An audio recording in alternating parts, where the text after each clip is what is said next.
여호와 하나님이 이르시되 보라, 이 사람이 선악을 아는 일에 우리 중 하나같이 되었으니 그가 그의 손을 들어 생명나무 열매도 따먹고 영생할까 하노라 하시고, 여호와 하나님이 에덴 동산에서 그를 내보내어 그의 근원이 된 땅을 갈게 하시니라. 이같이 하나님이 그 사람을 쫓아내시고 에덴 동산 동쪽에 그룹들과 두루 도는 불칼을 두어 생명나무의 길을 지키게 하시니라.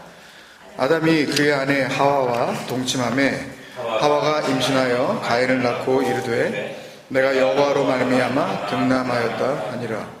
그가 또 가인의 아우 아벨을 낳았는데 아벨은 양치는 자였고 가인은 농사하는 자였더라.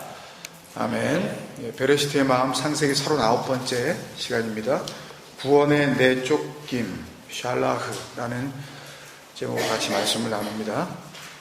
성경 전체가 지난주에도 말씀드린 것처럼 복음을 담고 있다는 말은 성경의 기록이 전부 상징일 뿐이고 진짜로 있었던 역사적 사실은 아니다 라는 말이 아닙니다.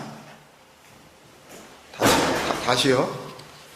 성경 전체가 예수 그리스도라는 복음의 비밀을 담고 있다는 그 말씀은 성경의 기록이 전부 상징일 뿐이고 거기에는 진짜로 있었던 역사적 사실은 하나도 없다라는 얘기가 아니라고요.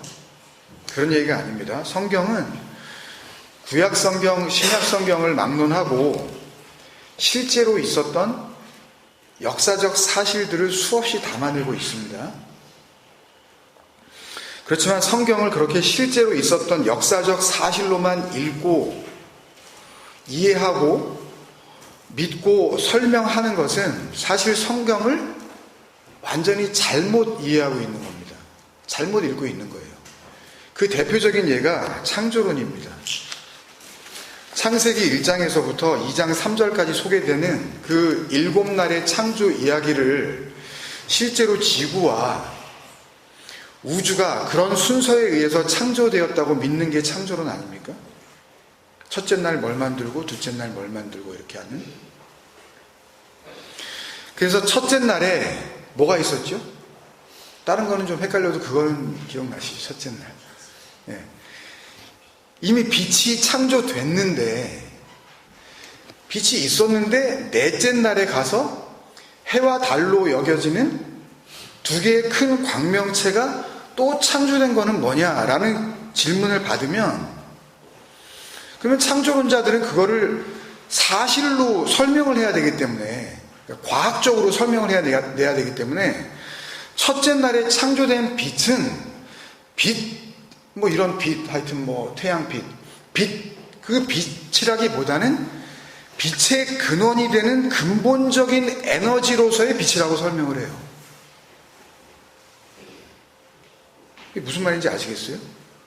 빛의 근원이 되는 근본적인 에너지로서의 빛. 그리고 넷째 날에 창조된 해와 달은 그 근원적인 에너지로서의 빛으로부터 그 근원적인 빛 에너지를 공급받아. 되게 어렵습니다. 복음보다 더 어려워요, 이게. 실제적으로 빛을 내보내게 된 발광체라고 설명을 하고 있어요. 무슨 근거로 이런 말을 하는 거예요? 그 사람들은? 그 첫째 날에 그 빛이 근본적인 에너지로서의 빛인지 뭔지 어디 나와 있냐고, 그게. 근데 그걸 믿고 아무 소리도 안 한다니까요? 그걸 뭐라 그러는 사람한테 너는 왜 그런 얘기 하냐 그러니. 근데 더 큰 문제는 그게 아닙니다. 그걸 주장하는 사람들을 데려다가 그게 성경을 설명하는 이야기라고 생각을 하고 강의를 시켜요. 돈을 써가면서. 동영상을 만들어 놓고 그게 복음이라고 치고 뿌린단 말입니다. 또 그걸 또 보고 앉아있네, 이 인간들은. 그거는 복음이 아니란 말입니다, 그건. 교회들이 이게 진리하고 연결되어 있는 건 줄 알고 이런 생각과 이런 이론의 영향을 받아 복음을 알려줘야 할 설교하는 자리에서도 첫째 날 창조된 빛은 예수님이라는 빛이고, 그 예수님이라는 빛은 인간들이 사는 이 세상, 이 신학에서 이걸 시간계라고 그럽니다. 우리가 사는 이걸 갖다가 이게 시간이 흐른다 그래서 시간이 흐르는 세계, 그래서 시간계라고 불러요. 시간계를 비추는 빛이 아니고 영원한 세계, 이거를 영원계라고 이름을 붙여놨습니다. 영원계를 비추는 영적인 빛이기 때문에 넷째 날 하나님께서 이 인간계, 시간계, 이 땅적 인간 세계를 비추는 해와 달을 따로 만드실 수밖에 없었던 거라고 신학이 그렇게 설명을 해요. 얼핏 들으면 그럴싸하게 들릴지 모르지만 아닙니다. 창세기의 이 7날의 창조 이야기는 절대 그런 이야기가 아니에요. 창세기 시작할 때 초반에 굉장히 여러 번 말씀을 드렸지 않습니까? 하나님이 세상을 지으신 게 아니다 라는 말을 제가 드리려고 하는 게 아니라 성경은 우리에게 그런 이야기를 하고 있지 않다라는 이야기를 드리려는 거예요. 그게 뭐가 중요해요? 하나님이라는 그 하나님도 아니지만 창세기 중간에 설교 들으시면 알지 않습니까? 이 하나님이라는 이름은 그냥 갖다 붙인 거라니까요. 어떻게 보면 이거 쓰지 말아야 되는 이름 중에 하나예요. 이거 뭐 달리 쓸 말이 없으니까 그냥 이거 붙이고 있지만, 하여튼 그 하나님이 세상을 지으신 게 아니다 라는 지금 얘기를 하려는 게 아니라 성경을 통해서 하나님께서 우리에게 하시려고 하는 말씀이 따로 있다라는 것을 우리가 알아야 된다는 말씀 아닙니까? 성경은 그것이 상징이 되었든 비유가 되었든 아니면 실제로 있었던 역사적 사실이 되었든 정말 구원이 뭔지, 우리가 가지고 있는 이 생명이 생명이 아니고 진짜 생명이 뭔지 그거를 알려주시려고 말씀하시는 하나님의 마음을 담고 있는 책, 그게 성경인 것이지 과학과 역사와 윤리와 삶의 지혜를 가르쳐 주려는 교훈집으로 주신 게 아니란 말입니다. 그러니까 성경에서 교훈을 얻으려고 하는 거는 성경을 보는 게 아니에요. 그건 누군가는 그러겠죠. 또 참 저 양반 딱도 하다고 진짜. 성경을 꼭 그렇게 복음으로만 읽으란 법이 어디 있냐고 그럴 거예요. 분명히. 아니 좋은 말이 나와 있으면 그 좋은 말을 좋은 말로 받아들이면 되는 거지, 뭘 그걸 가지고 저렇게 그러면 안 된다고 그러고 그럴 거예요. 그건 네 생각이지. 아니에요. 하나님 생각입니다. 예수 그리스도의 생각이에요. 이건 복음이에요. 착하게 살고 정직하게 살고 남 도와주면서 그리스도인답게 건전하게 살아가는 그리스도인의 삶의 지침서로 보면 뭐가 어떠냐고 그렇게 말할 줄은 모릅니다. 그렇게 보시면 보시니까요. 만약 그게 그렇게 삶의 지침서와 윤리 도덕적인 교훈서로 이 성경을 읽게 하시려는 게 하나님의 조금이라도 그런 마음이 있으신 상태에서 성경을 주셨다면, 그 말씀을 담고 오신 예수님께서 이 땅에 오셨을 때에 그 말씀을 가지고 그거를 교훈집으로, 그거를 삶의 지침으로 잘 지키고 있던 유대인들, 둘째가라면 서러운 사람들입니다. 유대인들, 바리새인들, 율법학자들, 서기관들, 사두개인들, 그 사람들한테 마귀의 자식이니 독사의 새끼니 외식하는 자들이니 하는 그런 험악한 단어를 쓰실 일이 없죠. 안 그러겠어요? 아니 그래 성경에 그런 의미도 있어. 그래 그렇게 생각할 수도 있는 거지. 타협이 없다니까요. 성경은 하나로만 보아야 되는 겁니다. 다른 눈으로 볼 수 없는 게 성경이에요. 너는 이렇게 해석하니 나는 이렇게 해석할게. 너는 그렇게 보니 나는 이렇게 보는데, 그런 책이 아니라니까요. 그때 그 사람들이 예수님께 그렇게 대놓고 노골적으로 욕을 먹은 그 사람들이 절대 나쁜 사람들이 아니었어요. 인간적으로 보면 세상에 교회 다닌다고 하는 모든 한 20억이 넘는다 그러는데 그 사람들을 다 모아놔도 그때 그 바리새인 만한 사람 중에 한 사람을 아마 발견하기가 힘들걸요? 아니, 그때도 말씀드렸지만, 여러 번 말씀드렸지만, 일주일에 2번씩 풀로 금식을 갖다가 평생 하는 사람이 어딨냐고요, 지금.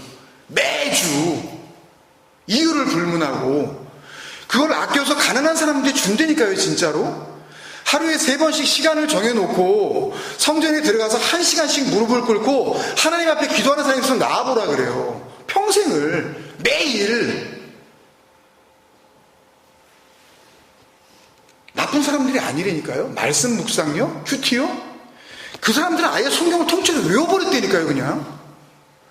토라, 모세 오경, 창세기 1장 외우세요? 이 사람들은 그냥 다 외워버렸어요, 그냥. 창세기 50장을. 지금도요, 이 정통, 저쪽 글렌 에이라 뭐 이런 쪽 있잖아요. 토요일날 가면 이 사람들이 이 기빠라는 유대인들 이 같은 까만 모자 뒤에다 이렇게 애들부터 해가지고 다 하고 막 길에 보이거든요. 정통 유대주의 신자들이에요.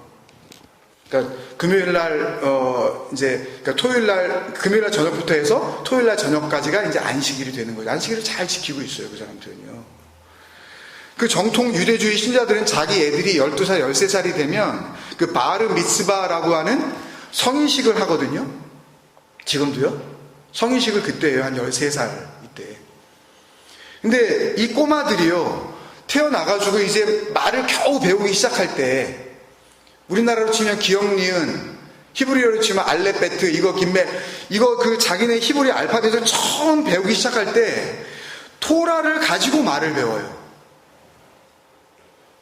모세 오경을 가지고 말을 배운다고요, 얘네들이요. 2살짜리 애들이요. 그래서 얘네들이 커 나가면서 12살, 13살쯤 되잖아요? 그러면 모세 오경을 거의 다 외워버려요. 거의 다 외워버려요. 예전에도 한번 말씀드린 적이 있지만, 히브리어에는 아이에이오라는 모음이 없거든요? 자음만 있어요. 그러니까 히브리 사람들에게 있어서 내가 성경을 읽을 수 있다라는 말은요, 곧 나는 성경을 다 외웠다라는 말이에요. 무슨 말씀인지 아시겠어요? 외우지 않으면 읽을 수가 없어요. 자음만 있기 때문에. 아니, 생각해보세요. 우리 왜 그런 게임 하잖아요, 왜. 자음만 이렇게 해가지고 기역, 니은, 디귿, 리을 해가지고 이렇게 하면은 무슨 하고 그런 거 있었잖아요. 왜요? 무슨, 거기다가 맞춰가지고. 그런 식이니까요. 이게 완전히 무슨 비밀 코드 같은 거예요, 히브리어는요. 그러니까 외우지 않으면 그걸 미리 이미 알고 있는 그 윗세대, 그러니까 아버지가 말씀을 모르면 당연히 자녀에게 가르쳐줄 수가 없었던 거죠.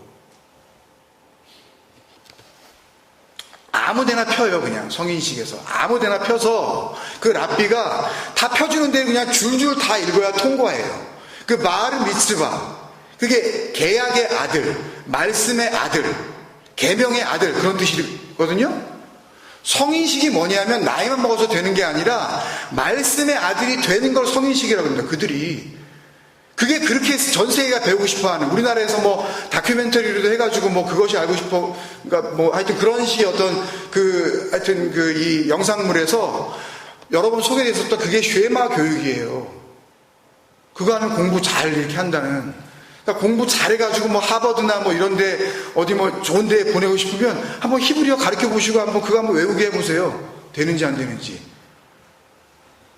그게 또 축복이라고 또 하나님께서 또 축복해 주셔가지고 애들이 전부 그러니까 그들에게 있어서 애들을 교육한다라는 말은 곧 뭐예요? 성경을 암송한다는 얘기예요, 여러분. 왜 외워요, 이들이요? 이들이 왜 외운다 그랬어요, 말씀을요? 말씀대로 살려고요. 그러니까 말씀대로 산다는 거는 마귀짓입니다. 결론적으로 말씀을 드리면. 그게 사탄이 하려고 하는 짓이라고요. 그걸 주님께서 오셔서 사탄이라 그러신 거예요. 이건 너무 여러 번 설명을 드려가지고 이제 여러분도 한번 말씀할 수 있을 거예요. 말씀대로 못 산다니까요? 어떻게 나 외에 다른 신을 섬기지 말라는 계명을 여러분들이 지키실 수가 있어요? 내가 신인 걸, 내가 나를 섬기고 있는 걸, 안 되는데 그걸 말씀대로 살겠다 그러니까 그게 뭐예요? 해보겠다고 하니까, 해보겠다고 하는 거니까. 내가 하나님 해보겠다는 거 아니에요. 너희는 안 되는데 한번 해보겠다 그러니까 한번 해봐 라고 주신 게 계명인데, 그걸 내가 할 수 있어요 라고 덤비는 인간들이 유대인들이라면 그게 하나님 된 마귀의 자리에 있는 그 인간들이니까요. 근데 말씀대로 산다고요? 말씀을 외우고 있지 않으면 어떤 상황에서 내가 어떻게 해야 하는지 알 수가 없기 때문에, 그러니까 삶의 지침을 내가 말씀을 통해 세울 수가 없기 때문에 말씀을 내 모든 행동과 판단과 생각과 결정의 기준으로 삼기 위해, 한마디로 뭐예요? 말씀을 뭘로 삼는 거예요? 나를 다스리는 법으로 삼는 거예요. 얼마나 멋져요, 여러분. 보기에 진짜 멋지다니까요, 이거. 말씀대로 사는 거, 이거요. 달달 외우는 거예요, 그러려고. 나는 말씀대로 살아서 어디 가요? 하나님 나라 가고, 그 하나님은 그렇게 이 땅에서 살고 있는 나를 보고 흐뭇해 하시면서 영광 받으시는 그 하나님이라는 굳센 믿음을 가지고 있기 때문에 그러는 거라고, 그들이. 그게 절대 내가 하나님을 거역한다든지 하나님을 대적한다든지 라는 생각이 안 들어요. 여러분 가서 한번 말씀을 전해보세요. 못 알아듣잖아요, 도대체 이거를. 네가 마귀라고 그러면은 네가 마귀다 그러죠. 넌 어디서 왔길래 나같이 하나님 말씀대로 살려고 그러는 사람한테 마귀라 그러냐고. 응? 그거 가리키는 니네 목사가 마귀다 그러죠. 서로 마귀라 그러는 거예요. 왜냐하면 서로 대적하고 있기 때문에. 여러분, 이게 뭐가 나빠요? 말씀대로 사는 게 뭐가 나빠요? 달달 외워가지고 한 글자도 안 빼놓고 내가 그대로 내 삶에 적용하는 게 뭐가 나쁘냐고요. 적용이 마귀라니까요. 제발 좀 알아먹으세요, 제발. 그걸 지옥 자식이라고 부르셨어요. 무슨 뜻입니까, 여러분? 성경을 예수 그리스도 복음으로 볼 줄을 모르면, 그러면 무슨 책이 된다 그랬죠? 성경이 다. 언약을 모르면 성경은, 예? 기억 안 나세요? 간음의 책. 생각 안 나세요? 세페르 케리투투 십계명 9번째 시간. 세상교회가 만들어 놓은 그 10계명에 보면은 간음하지 말라, 그 7번째 계명. 성경이 언약을 모르면, 복음을 모르면 그들이 복음을 안다 그러죠. 그걸 모르면 이혼 증서, 간음의 책이 돼버린다고 하나님이 직접 말씀하셨잖아요. 예레미야서 3장 8절이었죠. 제가 읽겠습니다. 내게 배역한 이스라엘이 간음을 행하였으므로 내가 그를 내쫓고 그에게 이혼서까지 주었으되 그의 반역한 자매 유다가 두려워하지 아니하고 가서 행음함을 내가 보았노라. 여러분 아시다시피 여기서 이스라엘의 간음, 유다의 행음, 이거는 진짜로 이 사람들이 어떤 음란한 행동을 했다든지 성적인 어떤 그 도덕 수준이 완전히 땅에 떨어져서 문란해진 걸 얘기하는 게 아니라고 그랬죠. 이건 알고 계시죠? 그 간음, 그 행음, 그 음란한 짓, 그 우상 숭배는 말씀에 담긴 하나님의 약속을 내 남편, 나의 생명, 그것으로 간직하지 못하고 내가 열심히 제사를 드려서 내가 헌신 봉사해서 행동으로 지켜내고, 그래서 그 마음 가운데에 내가 하나님의 말씀을 잘 지키고 있다라는 그 마음으로 하나님 나 잘했죠, 그렇게 생각 안 해요. 그들한테 그렇게 물어보면 자기도 그렇게 생각해본 적 한 번도 없다 그래요. 그러나 그걸 하나님께서 나 잘했죠 라고 니들이 하고 있는 거야 라고 그렇게 판단하신다니까요. 내가 생각을 그렇게 하고 있느냐 안 하고 있느냐 그거는 상관이 없어요. 여러분들의 긍정 부정이 의미가 아무것도 없다고요, 복음 앞에서는. 그러니까 내가 그렇지 않다 그래서 나는 그렇지 않은 거야 라고 착각을 하시면 안 돼요. 성경이 여러분들을 심판하고 계시는 거란 말이에요, 복음으로. 그러니까 이 복음 앞에서도 나는 전혀 그래본 적이 없는데요. 나는 헌신 봉사하면서 내가 하나님 앞에 다 잘했죠 라는 생각 한 번도 한 적이 없는데요. 그러면 정말 교회 헛다지시는 거예요. 하나님을 몰라도 너무너무 모르는 거라고요. 아예 복음의 껍데기도 모르는 사람들이 그런 소리 하는 거예요. 조금이라도 알면 그게 내가 하나님 앞에서 나 잘했죠 라고 생각하고 있는 거구나 라고 그걸 받아들이게 된다니까요. 그리고 기분 나빠해요. 그리고 그 복음 앞에서 떠나간단 말이에요.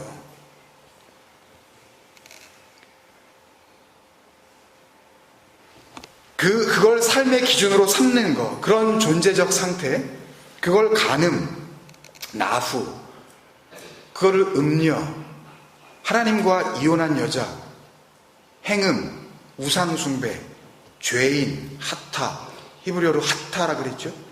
헬라어로 하마르톨로스, 다른 남편, 가짜 남편을 가지고 있는 자, 죄인 이라고 하신단 말입니다. 그러니까 성경을 읽고 복음이라는 이름의 하나님의 사랑을 받아야 할 인간이 성경을 읽고 자기한테 있지도 않은 하나님이 받으실 수도 없는 자기 사랑을 가지고 하나님 받으세요 라고 하나님께 드리게 된다는 그런 그 복음을 발견하게 되면 그게 바로 간음입니다. 그게 행음이에요. 그래서 그런 인간들한테는 다른 할 말이 없으니까 주님께서 너희들에게는 다른 표적을 줄 수가 없다. 요나의 표적밖에는 줄 수 없어. 근데도 그게 뭔 소리인지 모르죠. 그러니까 그들에게 악하고 음란한 세대라 그러시는 거예요. 우리는 하나님을 사랑할 수가 없다니까요. 근데 왜 하나님을 사랑하신다 그러냐고요, 자꾸만 왜. 하나님은 그걸 요구하지 않으신다니까요. 그런 식의 사랑을 요구하지 않으세요. 남편과 아내가 죽고 못 살아서 결혼을 했어도 결혼해서 살다 보면 나는 저 사람에게 이게 내 사랑이야 라고 주는데 받는 그 사람은 그걸 사랑인지 모르고 살아가는 그런 아내가 있고 남편이 있잖아요. 그래서 우리가 헤어지기도 하고 아프기도 하고 힘든 상황도 벌어지고 그러는 거 아닙니까? 하물며 사람과 사람 사이에서도 내 사랑을 이해 못하는 저 인간이 있는 그런 상황에서 우리가 보지도 못하고 만날 수도 없고 알지도 못하는 그 하나님에게 내 사랑을 드린다고요? 제발 좀 그러지 마세요. 자기 스스로가 하나님 앞에서 나는 멸망받을 지옥의 자식입니다 라고 증명하고 사시는 거라고요. 그게 거의 다 이래요. 교회 다니는 거를 그냥 교회에 이렇게 몸을 왔다 갔다 하는 거를 하나님 믿는 거로 생각하게 만든 세상 교회가 다 이래요. 그걸 하나님 사랑하기 때문에 내가 교회 나온다고 착각하게 만들어 놓은 이 세상 교회가 다 그렇다고요. 은근히 그렇잖아요. 내가 교회 나감으로 말미암아 나는 적어도 하나님을 믿는다고 생각을 하잖아요. 교회 나가는 것과 하나님을 믿는 거하고는 완전히 다른 얘기라니까요. 그게 하나님으로부터 이혼당한 상태, 하나님으로부터 어떻게 해요? 내쫓겨진 샬라흐의 상태입니다. 그게 오늘 본문 창세기 3장 23절에 우리가 지금껏 에덴 동산에서 아담과 하와가 쫓겨난 걸로 이게 거기서 이렇게 추방된 걸로 알게 만든 여호와 하나님이 에덴 동산에서 그를 내보내어 그 내보내어가 샬라흐예요. 이혼이에요. 그러면 이혼이에요. 그러면 너하고 나하고 상관없는 자가 되는 거예요. 아버지와 그 아담은. 그 네보네어와 지금 이 예레미야 3장 8절에 내게 배역한 이스라엘이 간음을 행하였으므로 내가 그를 내쫓고, 간음하는 자들은 내쫓는 겁니다. 이걸 잘 기억하셔야 돼요. 내가 그를 내쫓고의 그 내쫓고가 같은 단어예요. 샬라흐. 하나님께서 그 아들을 이 땅에 보내어 할 때 그 보내어가 샬라흐입니다. 그냥 파견을 해가지고 그냥 너 말씀을 전해봐 라는 그런 의미뿐만이 아니라 그렇게 몸을 입고 오는 순간 그 하나님과의 관계 단절, 이혼을 의미하는 거예요. 완전히 버려짐을 의미하는 거라고요. 그걸 통해서 뭘 이루시려고요? 하나님의 약속을 이루시려고요. 구원을 이루시려고요. 그게 그리스도에 담긴 비밀이에요, 여러분. 이게 언약으로 와 닿으세요? 별로 쉽지 않습니다, 이거. 여러분, 그러니까 창세기 3장의 말씀은요, 2장 4절부터 진행되어서 여기까지 온 이 창세기 3장의 말씀은 인간 아담, 혹은 아담과 하와, 최초 인류의 에덴 동산으로부터의 공간적인 추방을 의미하는 나레이션이 아닙니다.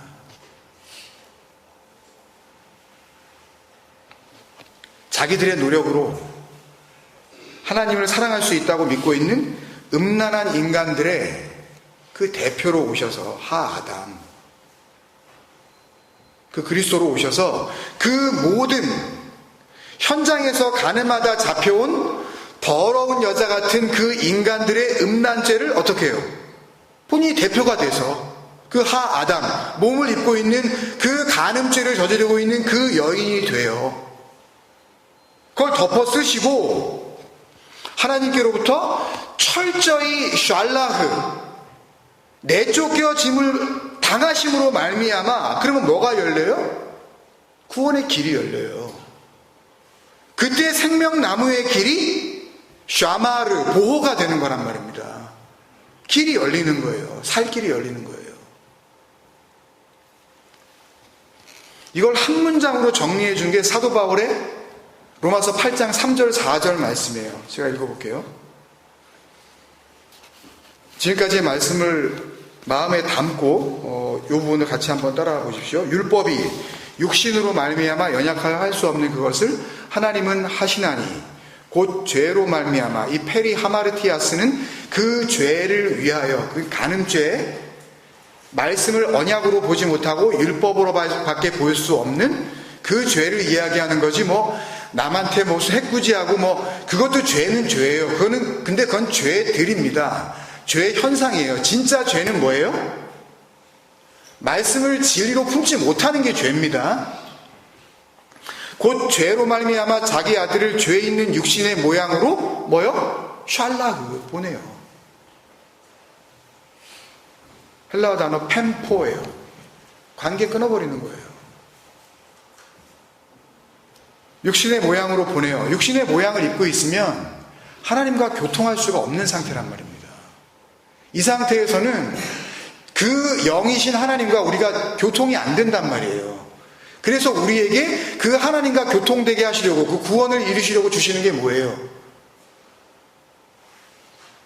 영이잖아요. 푸니마 하기오스, 성령, 가장 좋은 거. 그래서 내가 뭐가 되게 하시는 거예요? 육신을 입고 있지만 내가 영이 되게 하시는 거예요. 진리. 눈으로 보이지 않기 때문에 그래서 은혜라 그러는 거예요.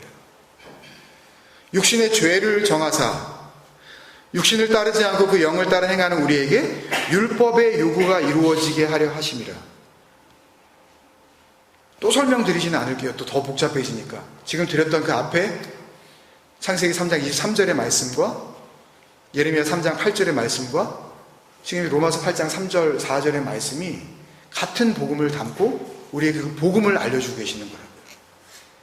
잘 읽어보세요. 이렇게 창세기 3장의 마지막 말씀들은요, 율법의 저주에서 벗어날래야 벗어날 수가 없는 인간들을 구원하시기 위하여서 그 율법의 저주 아래로 샬라흐 오셔서 구원하시는 그 하나님, 여호와 엘로힘이죠. 다른 이름으로 하면 예수 그리스도예요.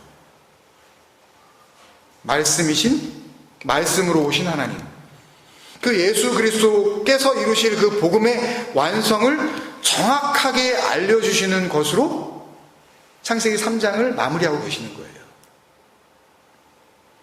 여러분, 그러니까요,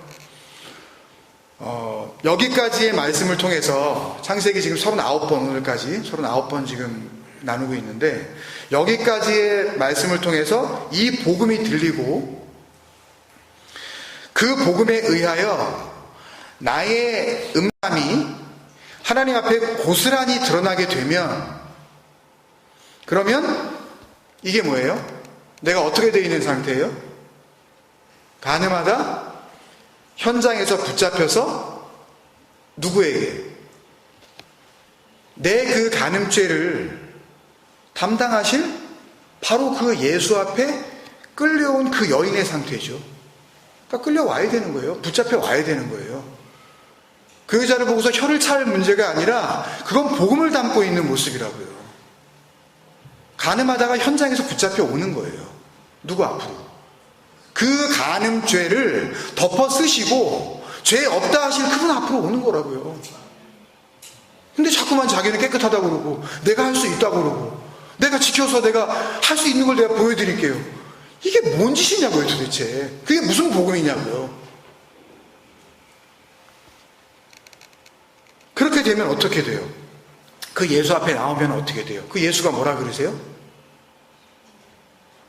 요한복음 8장 11절에요. 나도 너를 정죄하지 아니하노니 가서 다시는 죄를 범치 말라. 그러니까 뭐 우리가 생각하는 것처럼 너 저기 현장에서 간음하는 죄 그거 다시는 하지 마. 그 이야기겠어요, 이게요? 물론 그 이야기를 담고 있습니다. 그러나 더 본질적인 것은 복음을 말씀하시는 거죠. 죄와 완전히 상관없는 자로 살게 될 구원을 말씀하시고 계신 거라고요. 현장에서 간음하다 잡혀온 네가 다름 아닌 그 간음죄를 덮었을 내 앞에 왔으니 이제는 그 범죄함 걱정하지 마라. 내가 그거 다 덮었을 거야. 그것 때문에 내가 샬라흐 했거든. 내가 보냄을 받았거든. 그래서 그 장면에서 예수님이 그 다음 구절에 뭐라고 덧붙이셔요? 요한복음 8장 12절이죠. 예수께서 또 일러 가라사대 나는 세상의 빛이니 나를 따르는 자는 어둠에 다니지 아니하고 생명의 빛을 얻으리라. 생명의 빛, 생명나무로 가는 길 열리는 거예요. 그리스도와 함께 죽고 간음의 현장에서 붙잡혀 그 그리스도가 그 죄를 담당하고 죽고 그 그리스도와 함께 살리심을 받는 거예요. 이제 죄 없다함을 받는 거예요. 아까 집사님께서 기도해 주신 것처럼 이 땅에는 없는 자가 되는 겁니다. 이 땅에서는 없는 자가 되는 거예요. 그럼 창세기 4장이 필요하겠습니까? 안 필요하겠습니까? 여러분? 네? 창세기 4장이 필요하겠어요? 안 필요하겠어요? 필요 없죠. 겁나세요? 필요 없다고 말하려고 그러니까? 아니, 그 복음을 들으셨고 그 복음 안에서 그 간음죄가 완전히 해결됐고 구원이 이루어져 나에게 생명나무의 길이 열렸는데 그럼 뭘 더 필요해요? 그 다음부터 뭔가를 또 구하면 그게 음란함입니다. 오늘로 우리는 이제 해산해도 되는 거예요. 진짜로요. 근데 하나님은 창세기 4장을 써 나가시네요. 그렇다면 그 창세기 4장은 왜 필요할까요? 창세기 4장은 왜 필요하겠어요? 아직도 창세기 3장까지에 주어진 그 복음을 온전히 듣지 못하고 있는 자들을 위하여 이젠 설명해 나가시겠죠? 여러 가지 상황 속에서 벌어지는 일들을 상징과 비유 삼아 설명해 나가시겠죠. 복음을.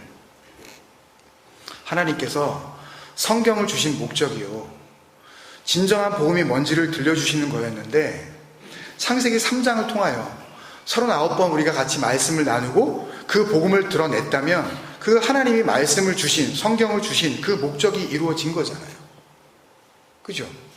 근데 그 이상 뭐가 필요하냐고.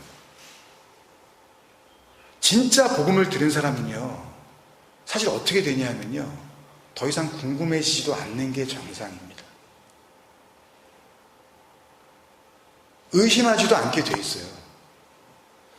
의심 가는 말씀이 혹 번역상에 혹은 기록된 어떤 그 의미가 혹 내 눈에 보이기에는 이건 뭐지 하는 게 보이더라도 사실 궁금해하지 않는다고요. 봐봤자 뭐겠어요? 복음이겠죠. 예수 그리스도로 설명을 하시겠죠 또. 그러니까 별로 궁금해지지 않는 거예요.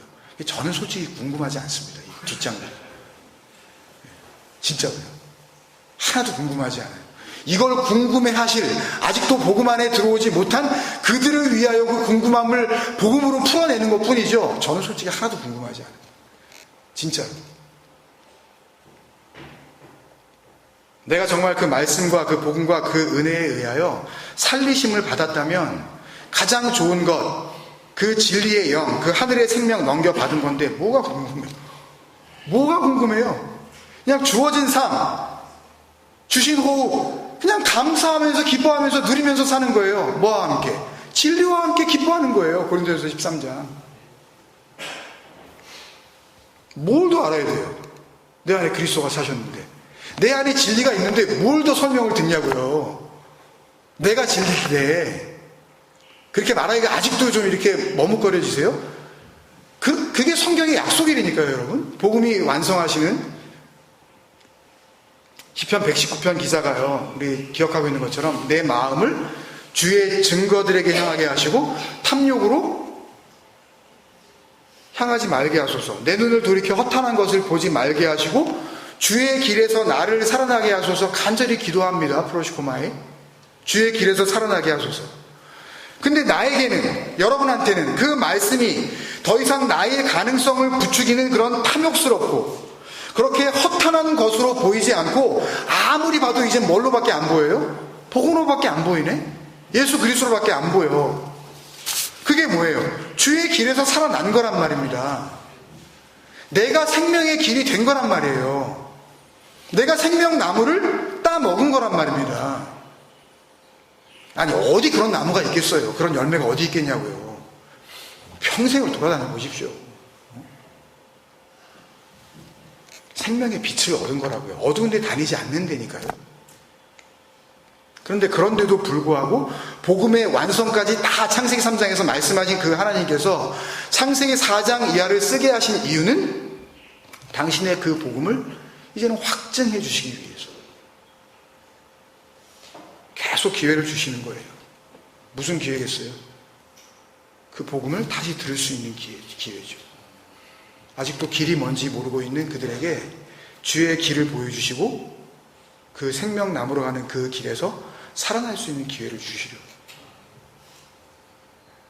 우리 모임이 한 주 더 혹은 한 달 더, 1년 더 앞으로 어떤 추가적인 모임이 있어야 한다면 그 이유는 한 가지겠죠. 아직도 복음을 깨닫지 못하는 자들을 위하여 하나님께서 창세기 4장 1절부터 계속 써나가신 것처럼 우리도 또 그 뒤를 따라 그냥 그 가시는 길을 따라갈 뿐인 거죠. 복음은 다 나눠드렸습니다. 누가 어둠에 있는 건지, 누가 빛 가운데 있는 건지 그 말씀으로 설명해 주셔서 모두가 다 진리를 알고 구원에 이르기를 원하시는 거 아니에요? 그게 아버지의 마음 아닙니까? 그래서 이미 이렇게 복음을 다 이야기하신 하나님께서 창세기 4장 첫머리에 누가 어둠인지 누가 빛 가운데 있는 건지를 가인과 아벨의 이야기를 가지고 다시 설명해 나가시는 거예요. 복음에 대한 설명, 또 설명, 또 설명, 계속 설명해 나가십니다. 어디에 이를 때까지? 그 복음의 완성이신 다 이루었다. 예, 그 장본인이 되실 예수 그리스도에 이르기까지 끝! 거기가 끝이에요. 계속 말씀하시는 거예요. 가인은 뭐 하는 사람이었대요? 농사하는 자였대요. 원문을 그대로 쓰면 카인, 하야, 오베드, 아다마거든요. 카인은 뭐 우리가 아는 카인입니다. 나중에 조금 더 구체적으로 설명드릴 기회가 있겠지만 하여튼 아담과 하와에게서 나왔다는 큰아들 가인이에요. 하야, 뭐뭐를 위해 존재하다. 오베드, 아바드의 변형 동사입니다. 섬기다, 복종하다, 경배하다. 아담아, 흙, 땅, 세상, 비진리. 이거 설명했었어요, 예전에요. 그럼 그대로 원문을 그대로 우리말로 직역을 하면 어떻게 되겠어요? 가인은 땅을 섬기기 위해 존재했다. 율법의 저주 아래에 있는 거죠. 진리 밖에 거하면서 그 비진리를 진리인 줄 착각하고 사는 인간, 땅을 섬기는. 아벨은요, 헤벨, 이건 뭐 우리 너무 잘 알죠. 없음, 헛됨, 무익함, 자기 부인. 그 헤벨이 뭐였대요? 양치는 자였대요. 양치는 자였고, 원문에는 와헤이 헤벨 로에 촌 이렇게 돼 있어요. 이걸 역시 그대로 직역하면, 와헤이는 아까 그 카인 하야 오베드 아다마 할 때 그 하야입니다. 뭐뭐를 위하여 존재하다. 거기에 엔드 접속사, 바브 접속사라는 히브리어 접속사가 들어간 것 뿐이에요. 하여튼 와헤이가 하야입니다. 헤벨이 로에 먹이를 주는 거예요. 먹이다, 양육하다, 사귀다, 친구, 그런 뜻입니다. 누구하고? 촌, 양떼, 양무리. 그대로 직역하면 헤벨은 양을 먹이기 위하여 존재했다. 여러분, 물론 가인은 정말 곡물을 재배하고 농사를 해서 먹고 살았던 사람일 수도 있어요. 그럴 수도 있다니까요. 제가 그거 아니라고 말씀드리는 거 아니에요. 그럴 수도 있어요. 이거 본 사람 있어요? 없어요? 아무도 없어요. 하나님께서 그냥 모세에게 말씀해 주신 거잖아요. 증명될 수 없는 거니까 그렇다고 치자고요. 또 이 아벨, 헤벨도 양떼를 몰고 다니는 목동이었을 수 있어요. 그거 아니란 얘기 아니라니까요. 그랬을 수 있어요. 그러나 성경이 역사를 위한 기록이 아니라 복음을 위한 기록이라는 것을 알 때 가인의 농사지음과 아벨의 양떼 사육에는 바로 그 역사적인 사실, 그 이상의 가치와 의미가 있다는 것을 우리는 알 수 있는 거죠. 그렇지 않겠어요? 그 사람이 곡물을 재배했든 그 사람이 양을 쳤든 그게 그 복음과 그 구원과 무슨 상관이 있냐고요. 그 안에 담아 놓으신 복음, 그 안에 담아 놓으신 하나님의 그 마음, 그걸 통해서 뭔가 이야기하시려고 하는 보이지도 않고 볼 수도 없는 그분의 마음, 그 계획, 그게 중요한 거죠. 양을 친다, 양을 먹인다, 이게 뭐예요, 여러분? 육체로 오셔서 하 아담으로 샬라을 하셔서 그분이 헤벨, 죽음을 통과하시고 나서 하신 말씀이 있죠. 요한복음 21장 15절에서부터 17절, 우리 예전에 같이 나눴던 적도 있지만 기억하시면서 같이 읽으면서 말씀을 마치도록 하겠습니다. 15절부터 우리 같이 읽습니다. 시작. 그들이 조반 먹은 후에 예수께서 시몬 베드로에게 이르시되 요한의 아들 시몬아, 내가 이 사람들보다 나를 더 사랑하느냐 하시니 이르되 주님 그러하나이다. 내가 주님을 사랑하는 줄 주님께서 아시나이다. 이르시되 내 어린 양을 먹이라 하시고, 또 두 번째 이르시되 요한의 아들 시몬아, 내가 나를 사랑하느냐 하시니 이르되 주님 그러하나이다. 내가 주님을 사랑하는 줄 주님께서 아시나이다. 이르시되 내 양을 치라 하시고, 세 번째 이르시되 요한의 아들 시몬아, 내가 나를 사랑하느냐 하시니 주께서 세 번째 내가 나를 사랑하느냐 하심으로 베드로가 근심하여 이르되 주님 모든 것을 아시오매 내가 주님을 사랑하는 줄을 주님께서 아시나이다. 예수께서 이르시되 내 양을 먹이라. 복음을 듣고 헤벨이 되어 주님을 사랑하는 양치는 자의 삶이 여러분의 생애 가운데 분명히 이루어지시기를 주님의 이름으로 간절히 축원드립니다.